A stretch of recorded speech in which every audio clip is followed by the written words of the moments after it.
The worst heatwave in Europe occurred in the summer of 2003, resulting in an estimated 70,000 excess deaths across the continent. This catastrophic event affected multiple countries, with France experiencing the highest number of fatalities, estimated between 15,000 and 20,000, primarily among the elderly. The heatwave exposed that Europe is no longer free from extreme heat. Fast forward to 2021, and Sicily decided to one-up everyone by hitting 48 degrees Celsius. Europe is turning into a giant sauna. 2023 was worse, being officially the warmest year on record. Yet, in Europe, only about 20% of households have air conditioners. Compare that to the United States, Japan, and South Korea, where air conditioning is as common as Wi-Fi, and you start to wonder if Europeans are just hardcore or plain masochistic. Let's dive into the reasons why. First off, Europe's climate and geography have been pulling a fast one on air conditioning for years. It's just not hot enough, they said. Average summer temps in Northern Europe flirt with 15 to 25 degrees Celsius. Occasionally, there are hot days, but they only last a couple of days before returning to the average. And the humidity? Low enough to make you think, nah, we can handle this, thanks to the Gulf Stream. Northwestern Europe enjoys a mild and moist climate, while Southern Europe deals with Mediterranean heat, but still manages to chill without AC. Meanwhile, the southeastern US has humidity levels that could drown a fish and temperatures that often exceed 30 degrees Celsius. Traditional European architectural design significantly reduces the need for air conditioning.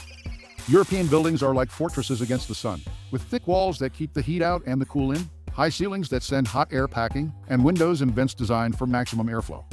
Additionally, shutters are a common sight in European homes. They can be closed during the hottest parts of the day to block out the sun and keep interiors cool. Basically, European homes are like DIY air conditioners with a side of medieval charm. Cultural attitudes in Europe significantly influence the use of air conditioning. Many Europeans view air conditioning as a luxury rather than a necessity, unlike in the United States. They're all about environmental consciousness and conserving resources, unlike their American counterparts who treat AC like a basic human right. Europeans close their shutters, take midday breaks, and they live like they're auditioning for a role in an eco-friendly lifestyle documentary. It's all very wholesome and sustainable, but when the mercury rises, you start to wonder if they're secretly regretting their life choices. Economic factors also play a huge role. Electricity in Europe costs an arm, a leg, and possibly your firstborn. For example, in 2023, the cost per kilowatt hour was 53 cents in Denmark and 52 cents in Germany, compared to about 15 cents in the United States. Blame it on the war in Ukraine, which has sent energy prices skyrocketing. Europe's move away from fossil and nuclear energy and heavy reliance on Russian energy imports, particularly natural gas, has made it vulnerable to supply disruptions. These high electricity prices make running air conditioning units expensive. Additionally, the initial cost of installing air conditioning systems is a significant barrier. European cities had centuries-old buildings even before air conditioning was invented in the early 20th century, making it much more expensive to fit them compared to newly constructed buildings in America or Asia. Even after World War II, Europe was too busy rebuilding to worry about installing AC, so it remained a luxury rather than a necessity. All of these charges further discourage widespread AC use, pushing Europeans to stick with their tried and true methods of staying cool. Many Europeans are adopting energy-efficient solutions like air-to-air heat pumps. These systems can both heat and cool homes, making them versatile and cost-effective. Heat pumps are particularly popular in countries like Sweden and Germany, where they are used in over 40% of new homes. These alternatives not only reduce energy consumption, but also align with Europe's commitment to environmental sustainability, providing effective cooling without the high costs associated with traditional air conditioning. Talking about sustainability, many European countries have strict policies aimed at reducing energy consumption and minimizing environmental impact. The European Union has set ambitious targets to cut greenhouse gas emissions by 55% by 2030. They even have rules about AC use in public spaces. Like in France, where shopkeepers have to keep their doors shut if the AC is on.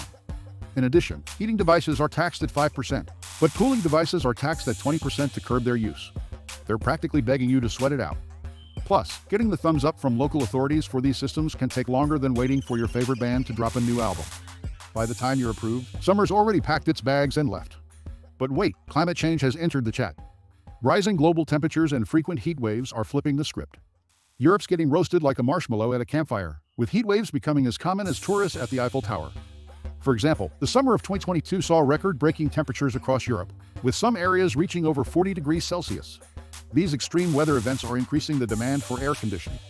Sales of air conditioners in Spain increased by 20% in 2022 compared to the previous year. Italy's air conditioning market doubled from 865,000 units in 2012 to 1.92 million in 2022. So, despite all the eco-friendly regulations and hoops to jump through, it looks like Europe is signing up for an AC evolution. That's all I have for today. If you made it this far, please hit the like and subscribe button.